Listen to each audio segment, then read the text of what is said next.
Oke, Tribuners, Assalamualaikum warahmatullahi wabarakatuh dan selamat malam. Malam hari ini kita masuk di program acara ngopi khusus untuk The Rising Star Pileg 2024. Untuk seri kedua ini kita menghadirkan politisi muda. Kalau kita lihat profilnya masih 21 tahun, jalan 22. Baru selesai dari kedokteran gigi Unhas. Kemudian dan terpilih sebagai peraih suara terbesar di internal Partai Golkar dari Dapil Makassar 4. Kita sambut dokter belum ya, dokter gigi. Dokter gigi insya Allah. Nah, insya Allah dokter Esin Nur Rahman. Assalamualaikum. Waalaikumsalam. Bisa disapa dulu Tribuners, dokter Eci. Halo, assalamualaikum teman-teman Tribuners. Perkenalkan, saya Esin Usama Nur Rahman, SKG Sarjana Kedokteran Gigi. Hari ini diundang oleh teman-teman dari Tribuners. Selamat datang. Gimana perjalanan dari kampus ke sini? Lumayan jauh ya? Lumayan. Sebenarnya dari Kandea. Oh, Kandea. Oh, dekat di sini ya? Iya, Rumah Sakit Gigi dan Mulut Kandea. Iya. Terus kemudian ke sini tadi. Dokter Harun tuh. Iya, Ya, Rumah Harun. Dokter Harun. Teman lama, tahun 2014 kenalan. Waktu pertama-pertama jadi jurnalis di Tribun ya sampai sekarang. Sudah profesor Iya, profesor. dan Kepala departemen juga. kepala departemen. Wah, semua dan gurunya ya di Iya, Indonesia. betul. Salam untuk Dokter Harun. Siap. Oh, kemudian kita lanjut. Dokter Ecin ini memulai karir di sebagai masuk di kedokteran gigi. Bisa diceritakan awal mulanya masuk ke situ, Dok? Oke, jadi untuk saya pribadi sebenarnya sebelumnya itu memang hal yang dicita-citakan itu tentunya hal-hal yang berdampak bagi orang lain, bermanfaat bagi orang lain. Nah, salah satunya menjadi dokter. Kalau misalnya pada waktu SMA, kemudian juga anak-anak SMP bahkan SD kan biasa cita-citanya yang paling sering kita lihat, oh yang sering bantu orang, oh dokter. Iya. Kurang lebih seperti itu sebenarnya. Kenapa mau masuk ke dokter gigi pada waktu itu? Karena memang tujuannya adalah ingin bermanfaat, ingin berdampak untuk orang lain. Kurang lebih sebenarnya kayak begitu waktu itu kisahnya kenapa memilih mau menjadi dokter, Kak. Ya sama di profilnya ya, dimotivasi ingin maju sebagai pileg itu, ingin bermanfaat untuk banyak orang. Betul. Nah, setelah itu selesai. Kemudian memutuskan di 2024 ini, ya 2023 lah untuk mendaftar sebagai calon legislator. Itu bagaimana ceritanya? Oke, jadi sebenarnya untuk lingkupnya itu kan seperti halnya, misalnya kayak lingkungan keluarga. Mungkin kalau kita biasa lihat juga yang misalnya bapaknya polisi, anaknya juga jadi polisi. Bapaknya TNI, anaknya juga TNI. Nah akhirnya mungkin karena ayah juga sudah lama jadi politisi, akhirnya ada juga niat-niat yang sama. Ada juga kemudian yang saya lihat bahwa ternyata menjadi politikus seperti ayah justru membuka manfaat-manfaat yang banyak. Kalau misalnya biasanya di dokter kan dalam satu hari 3-4 pasien dan sebagainya. Nah ternyata kalau misalnya menjadi politikus itu justru lebih banyak peluang-peluang lain yang dibuka, lebih banyak peluang-peluang dalam satu kali keputusan itu justru bermanfaat bagi ribuan orang. Jadi sebenarnya kembali saya melihat bahwa untuk menjadi politikus itu ternyata banyak juga dampak-dampak yang bermanfaat dan lebih luas, sehingga kemarin akhirnya memutuskan untuk ikut di pileg juga, kurang lebih begitu, Kak. Seperti itu, dan terpilih nih. Alhamdulillah. Iya. Gimana rasanya nih baru percobaan pertama dan langsung terpilih? Kayaknya Ayah juga dulu begitu ya? Oh iya. Iya. Kira-kira sedikit deh tips untuk anak-anak muda nih. Kenapa misalnya orang banyak suka kita tiba-tiba, atau memang sudah lama juga ikut-ikut dulu waktu kampanye ayahanda dulu? Oh, jadi kalau misalnya dulu-dulu itu saya sebenarnya juga biasa ikut-ikut atau misalnya kayak sekedar mendengar ayah menelpon atau kayak pembahasan tamu-tamu yang datang ke rumah, kan kurang lebih sebenarnya seperti itu. Jadi ada atmosfer ada atmosfer, ada pembahasan yang dirasa sekiranya sudah sering didengar. Akhirnya ada yang juga kita sedikit demi sedikit bertambah juga pengetahuan, ini itu dan sebagainya. Akhirnya dari situ juga karena hal-hal yang ada seperti itu sudah terbiasa didengar, sudah menjadi tidak asing, akhirnya ada niat dari situ awalnya. Terus kalau misalnya bagaimana, jadi itu karena lebih ke terbiasa sebenarnya. Dan untuk perasaannya sebenarnya sejauh ini tidak ada perasaan yang kayak terlalu bahagia, tidak, atau misalnya terlalu sedih juga tidak. Jadi let it flow saja. Ini bahasa-bahasa anak muda sekarang ya. Jadi langsung aja dimasuki, kemudian ternyata nyaman nih karena selama ini sudah ada prakondisi dan mungkin sudah kecil ya. Sudah di politik. Iya, dari SD kelas 1. Wah, itu waduh, apalagi ya dari SD kelas 1. Nah, kira-kira legacy yang diberikan ayah kepada Ecing ini apa? Oke, kalau misalnya untuk legasinya sendiri, sebenarnya seperti yang kita ketahui dalam pileg itu kan bukan urusan campur 1-2 tangan orang. Iya, bukan, pasti banyak orang. Jadi banyak juga saingannya. Betul. Banyak juga saingannya dan sebagainya. Jadi untuk legasinya sendiri, seandainya kalau kita mau sampaikan tentang legasi, setiap orang punya legasinya masing-masing. Nah, jadi setiap orang punya legasinya masing-masing, entah itu mau dia misalnya, kalau dia dari ojol, kan ada juga organisasinya. Nah, sama seperti itu juga menurut saya semua orang punya legasinya masing-masing. Jadi apabila ternyata misalnya orang-orang kemudian nantinya dia terpilih, jadi itu tidak hanya faktor legasi sebenarnya, tapi kembali lagi ke faktor orangnya kembali. Nah, jadi karena kalau misalnya kita lihat dari semua caleg-caleg, justru mungkin saya punya legasi, tapi ada juga di partai saya pun yang punya legasi yang sama, bahkan lebih dari itu. Tapi kembali lagi, jadi bagaimana cara kita untuk mengatur, bagaimana cara kita untuk mengondisikan. Sebenarnya kurang lebih seperti itu Kak, untuk legasinya yang ayah turunkan. Ya setidaknya pengalaman-pengalamannya kemarin yang disampaikan, ya jadi lebih ke konsultasi-konsultasi sebenarnya.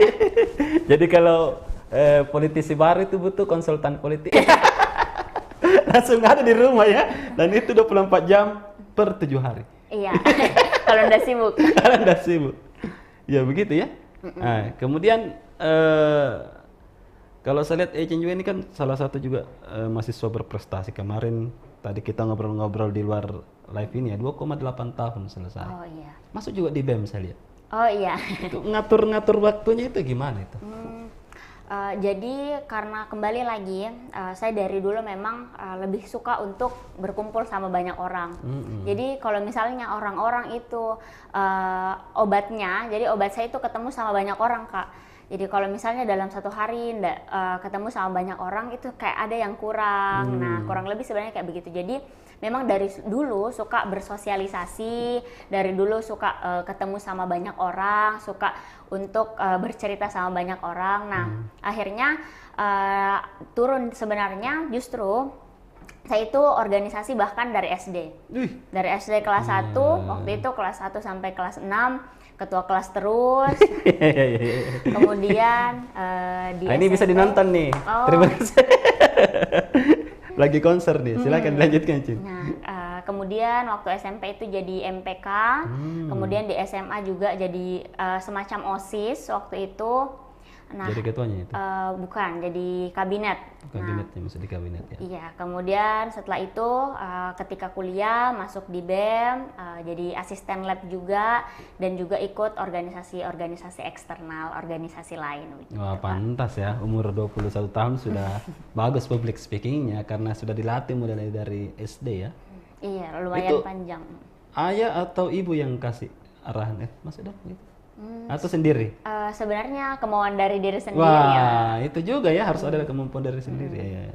Jadi kalau orang tua itu dari dulu, salah satu privilege-nya saya adalah orang tua saya itu selalu memberikan kebebasan kepada kami. Jadi setiap apa yang misalnya kami rasa itu paling bagus, nah akhirnya diarahkan untuk ikuti saja apa yang dirasa disuka. Nah akhirnya kita memutuskan untuk punya hal-hal yang kita maui dan disupport. Jadi kurang lebih sebenarnya kayak begitu kalau misalnya orang tuanya. Oke. Setelah SMP kalau saya lihat juga langsung ke Jawa Barat lanjut SMA. Iya, jadi itu ngekos di sana. Jadi boarding school. Oh, boarding, jadi di asrama ya. Iya. Memang keinginan sendiri ke sana atau gimana? Keinginan sendiri sebenarnya sih Kak, justru kan dari SMP sebenarnya, SMP, SMA, boarding school. Setelah itu ayah sama ibu bilang, kayaknya di Makassar lagi deh. Akhirnya kembali ke Makassar. Hampir pergi di UI atau di UGM ya, atau mungkin di luar negeri. Kalau di umur-umur Ecin ini kan biasanya mereka masih mau berkarir di misalnya masih mau sekolah tinggi-tinggi. Tapi Ecin ini memikirkan karena suka bertemu banyak orang seperti tadi dijelaskan, langsung masuk ke Pileg. Setelah kampanye dan jalan di bawah ini, kira-kira Ecin rasakan sebenarnya kebutuhan yang paling penting yang dirasakan oleh Ecin oleh masyarakat bagaimana itu? Dari masyarakat. Oke, kalau misalnya untuk masyarakat sendiri sebenarnya adalah pemberdayaan. Jadi kita harus percaya kalau misalnya setiap orang itu punya potensi. Jadi semua orang punya potensinya masing-masing yang akhirnya bisa diberdayakan. Sama seperti saya, karena saya merasa saya masih berdaya sebagai seorang anak muda, akhirnya saya merasa sepertinya anak-anak muda ini juga bisa diberdayakan. Jadi saya dari dulu bahkan hingga sekarang selalu berupaya untuk memberdayakan diri, apalagi masih muda. Nah, jadi kan pada saat masih muda itu kita mengupayakan bagaimana caranya kita untuk lebih berdaya, baik itu kepada diri sendiri, orang lain, dan juga orang sekitar, serta masyarakat bahkan. Jadi kalau saya sendiri sebenarnya punya 3 tahapan dalam pemberdayaan. Yang pertama yang saya bangun bahkan dari SD sampai SMA sampai kuliah itu adalah berdaya untuk diri sendiri. Bagaimana caranya untuk bisa bermanfaat, mau itu bagi diri sendiri, bagaimana bisa diri sendiri ini bermanfaat untuk organisasi, untuk menambah pengetahuan diri. Nah, kemudian setelah kita berdaya untuk diri tak sendiri, kita berdaya untuk orang sekitar. Nah, misalnya kita berdaya untuk tadi organisasinya, kita berdaya untuk orang-orang yang ada di sekitar tak, yang tidak jauh-jauh, untuk keluarga, kita ajar-ajar les adik-adik tak, sepupu-sepupu tak, itu juga termasuk memberdayakan diri kepada orang lain. Dan yang terakhir adalah salah satunya melalui Pileg ini. Jadi kita memberdayakan diri untuk masyarakat. Jadi lebih luas lagi pemberdayaannya, lebih luas lagi manfaatnya. Jadi kurang lebih kalau saya dari dulu sampai sekarang saya mengupayakan bagaimana caranya kita untuk berdaya dari sedikit-sedikit hingga akhirnya ke masyarakat yang lebih luas. Iya. Jadi memang Ecin sudah dari SD kayaknya sudah mempersiapkan diri ya. Bahwa nanti ini meskipun itu tidak dipersiapkan diri sebagai misalnya mungkin di Pileg atau apa, tapi untuk diri sendiri dulu saya lihat dari tadi ya, dari ceritakannya itu. Iya, makanya waktu dulu diri sendiri itu kenapa banyak belajar untuk diri tak sendiri. Nah, karena itu tadi, karena kita akan setelah itu baru ke banyak orang. Betul. Dan itu terbukti karena sering mungkin ketemu orang, mungkin banyak di situ, mungkin satu Pak Nakuka Manggala kenal ini. Karena menjelajah toh, menjelajah pasti. Nah, selain itu kita bahas sedikit. Ada yang banyak yang tertarik namanya, ini agak unik namanya. Sebenarnya namanya Ecin itu apa sih? Oke, jadi kalau biasanya orang pertama kali dengar nama Ecin itu ada yang bilang nama Jepang. Iya. Ya, ada yang bilang nama Korea. Iya. Sebenarnya nama Ecin itu adalah singkatan dari nama kampung. Iya, nama kampung. Jadi nama kampung. Untuk Ecinnya itu karena ayahku orang Enrekang, Sinnya itu karena ibuku orang Sinjai.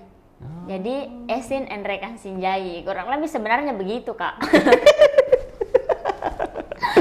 Penyatuan dua dua apa namanya, dua daerah yang berbeda, dan itu sangat jarang ya. Iya. Minimal harus salah satunya Enrekang. Kalau daerah lain Siwa jadi Esiu. Kayak memang itu banyak pertanyaan kalau saya kemarin spill media sosial yang ini banyak pertanyaan nama ini ya." Tapi itu bisa juga menjadi berkah ya untuk Ecin sendiri ya. Iya, insya Allah. Nah, persiapan sebelum itu kan ini ada agak panjang ini menuju pelantikan di Oktober. Ini bikin apa dulu saat itu?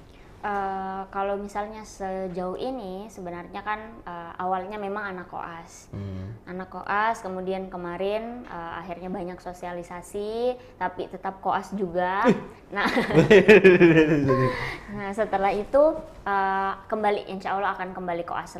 Sampai sekarang pun akan kembali koas lagi. Jadi melanjutkan koas, menyelesaikan gelar dokter terlebih dahulu, baru kemudian kita kembali ke parlemen begitu Kak. Iya. Jadi di Oktober semoga selesai ya di parlemennya. Oke, Tribuners, kita rehat sejenak. Jangan kemana-mana, tetap di The Rising Star. Ngopi spesial bareng Esin Nurrahman.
Oke, Tribuners, balik lagi bersama saya Hasim Arfar, Daftar Politik Tribun Timur, dan masih bersama dengan Esin di sini.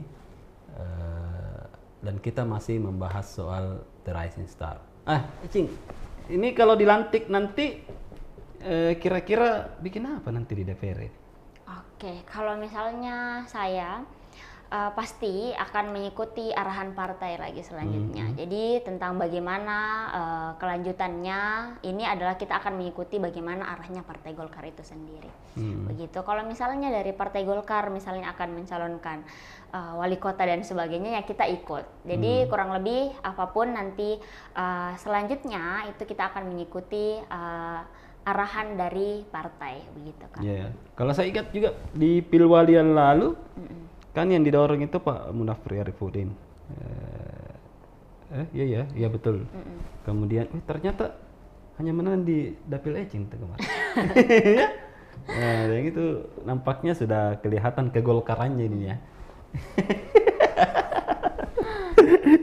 Bapak sendiri tadi, bapaknya kayaknya kemarin kan di situ juga. Oke, lanjut, jangan lama-lama. Nanti banyak yang tersinggung lagi. Panjang lagi kita bicara politiknya. Nah, ini Ecin kan 3 bersaudara. Kakak tidak memilih jalur politik.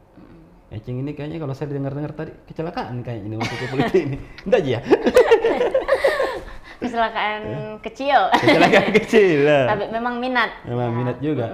Kurang lebih begitu. Kalau misalnya ada penyampaian, kenapa ini bapaknya politik, anaknya lagi politik. Nah, kalau kita mau mulai memikirkan, jadi kalau seandainya memang mau diarahkan semua di politik ini dan sebagainya, itu sebenarnya lebih bagus dari kakak saya yang dikasih politik dulu. Iya, betul. Nah, tapi di sini kembali lagi ayah menanyakan terlebih dahulu sebenarnya siapa yang betul-betul mau, dan pada waktu itu memang saya yang mau, saya yang berniat. Saya berminat ke situ, jadi saya kemudian yang dibantu juga untuk ikut terjun di politik, kurang lebih begitu, Kak. Iya, betul. Karena sudah, dan memang kayaknya Ecing yang paling bisa nih, karena segudang pengalaman, banyak organisasi dan lain-lain ya, dan punya minat itu yang paling besar itu. Betul. Apalagi kalau tidak. Di DPR selain itu proyeksi ke depannya, ini kan banyak anak muda nih yang terjun atau diminta, apalagi wapres kita nanti nih di 2024 ini anak muda nih. Ya, betul. Kira-kira ada tawaran begitu nanti di pilkada ini? Kalau saya pribadi sebenarnya saya juga untuk pilkada masih jauh ya, masih jauh karena kita melihat kembali, saya juga baru pertama kali untuk terjun langsung di politik, sehingga saya merasa juga masih perlu untuk belajar lagi. Jadi yang pertama kita masih mau belajar lagi, saya juga masih penasaran sama banyak sekali hal-hal terkait politik yang mungkin sebelumnya saya belum pernah rasakan langsung. Jadi saya rasa untuk sekarang ini masih ingin fokus untuk belajar berpolitik yang nyata, kemudian masih mau untuk mencari pengalaman, kemudian juga masih mau untuk lebih banyak betul-betul memahami bagaimana DPRD Kota Makassar. Jadi kita mau kembali membuka lagi, kita mau kupas tuntas dulu ini, kita mau pengalamannya dulu. Iya. Dan di kota ini besar nih Cing ya. Ini salah satu kota besar di Indonesia, 8 kota metropolitan yang di ini. Ini agak sedikit teknis sedikit. Cing, komisi mana nanti kira-kira nih yang kayaknya saya di sini deh. ABCD. Oke. Atau mau ke lantai 2? Sebenarnya itu teknis sekali, Midi. Nah, kalau untuk itunya, saya sebenarnya seperti apa yang saya sampaikan sebelumnya, saya tujuannya adalah berdampak, memberikan lebih banyak manfaat ke banyak orang. Jadi, apapun komisi yang diberikan, apapun amanah yang diberikan, itu akan saya terima. Saya insya Allah tidak banyak pilih-pilih, Ji.